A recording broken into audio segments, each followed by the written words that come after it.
गणपती बाबांच्या भगवंताच्या चरणी प्रार्थना करून अगदी 5 ते 10 मिनिटांमध्ये थोडंसं, खरं तर मी शाहिरी पोवाडा गातो पण वंदना करुणी वंदना करुणी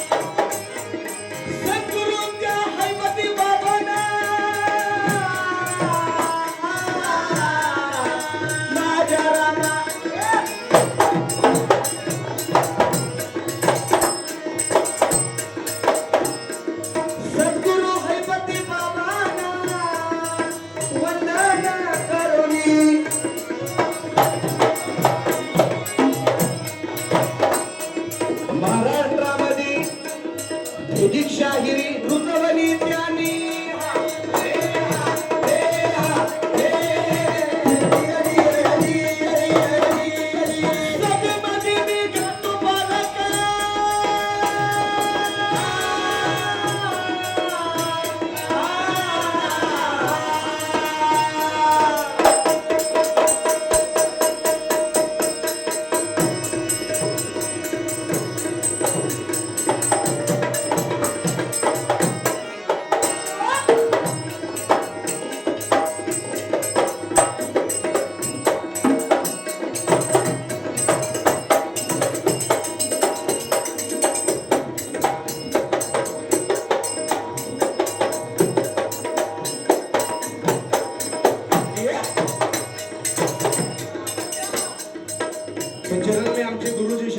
डॉक्टर देवानंद माने यांच्याकडून ऐकलेलं आहे.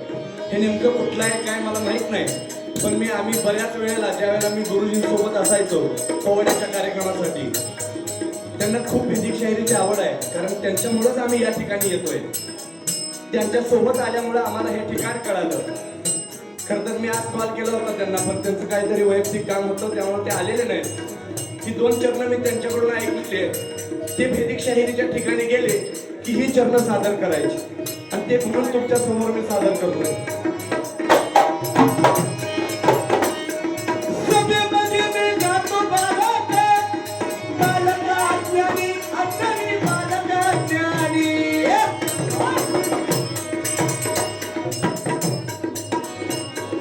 भेदिक शाहिरीचा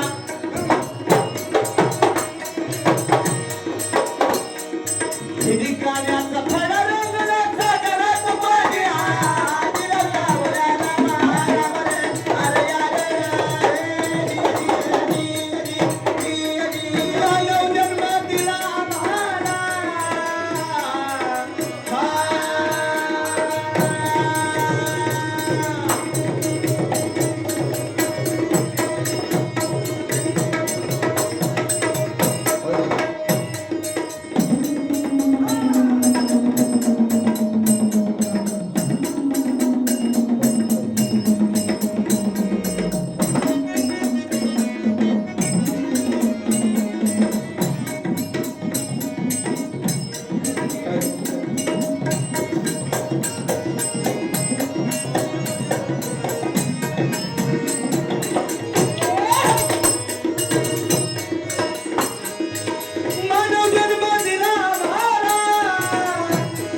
शाहिरी पोवाड्यासाठी गेलो कुठं, पोवाड्याच्या कार्यक्रमासाठी, हे मी गातो त्या ठिकाणी. आणि खरं तर आम्ही प्रत्येक पोवाड्याच्या कार्यक्रमामध्ये आमच्या शाहिरांना 15 ते 20 मिनिटं भेदिक शाहिरी सादर करण्यासाठी सांगतो. लोकांचा एक गोड गैरसमज आहे की भेदिक शाहिरी आताच्या लोकांना ऐकायला बरं वाटत नाही. हा तुमचा आणि माझा गैरसमज आहे. खरं तर हे मी कुणाला उद्देशून बोलतोय किंवा काय असं नाही, पण भेदिक शाहिरीचा जो झेंडा आहे तो सगळ्या कलेसोबत सोबत जावावा, वरती जावावा, म्हणून मी या ठिकाणी हक्कानं बोलू शकतोय, म्हणून मी बोलतोय.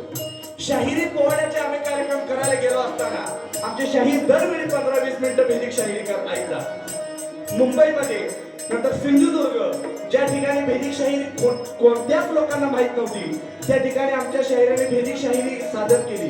पण त्या लोकांना शाहिरी पोवाड्याच्या पेक्षा भेदिक शाहिरीचं कौतुक जास्त होतं, कारण त्यामध्ये अध्यात्म दडलेला आहे. भरपूर गोष्टी सांगण्यासारख्या आहेत.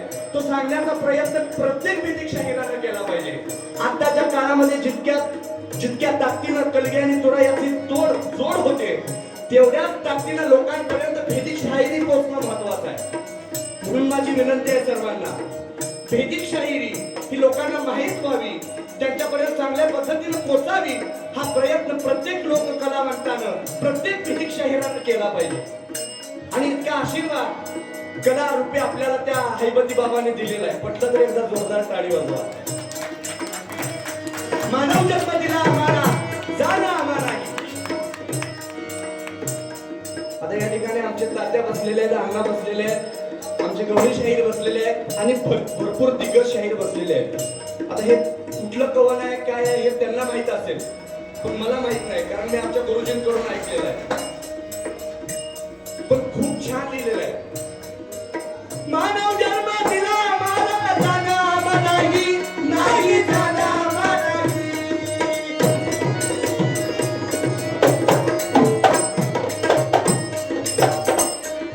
दोन पाय दोन हात मस्ती तुझ्या दिलेत काही.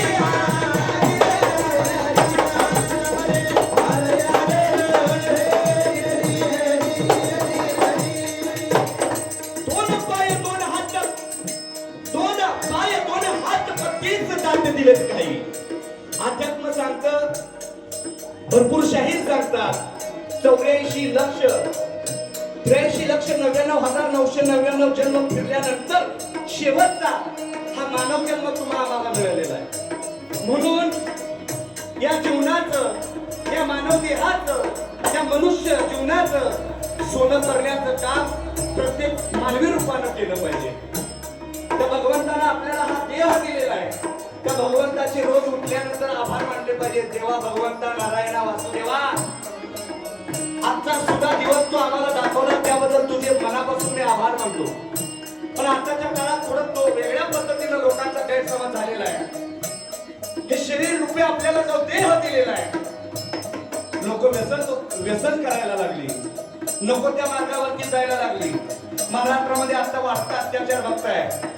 मला वाटतं की आदिलशाही, निजामशाही पुन्हा एकदा महाराष्ट्रामध्ये येते का काय, ते आपल्याच समाजातील लोकांकडून येते की काय असं झालेलं आहे. प्रत्येक शाहिराने असे चालू घडामोडीचे विषय मांडले पाहिजे. प्रत्येक लोकांजवळ ते पोहोचले पाहिजे. त्या मानवी देहात जे सद्गुरूने आपल्याला नामस्मरण दिलेलं आहे, नामस्मरण करण्यासाठी जो मंत्र दिलेला आहे तो धारण करायचा आहे. प्रत्येकानं नामस्मरण करायचं आहे आणि चांगलं कर्म करून त्या भगवंतामध्ये त्या भगवंताची सेवा करायची. याचा अभ्यास भरपूर आमच्या शाहिरांना सुद्धा आहे, ते भरपूर सांगतात. आणि असं काय म्हणायचं म्हणलं की थोडं मला अडकळण्यासारखं होतं, पण सद्गुरू बाबांची सेवा म्हणून मी गाण्याचा प्रयत्न करतोय. मानव जन्म दिला आम्हाला, जाणं आम्हालाही नाही, जाणं आम्हालाही.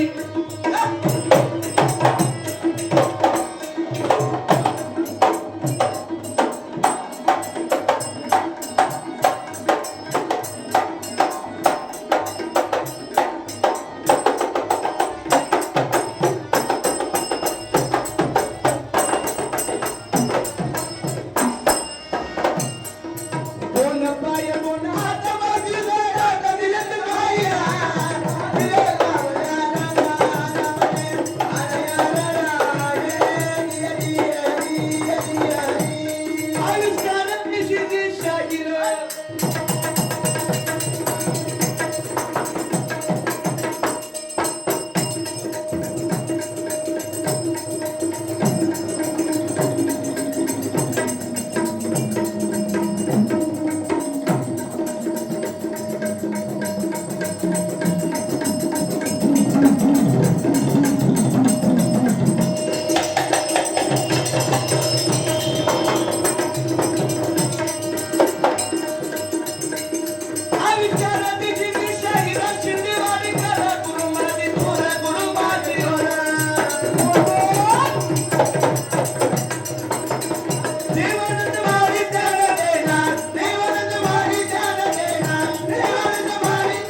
धन्यवाद.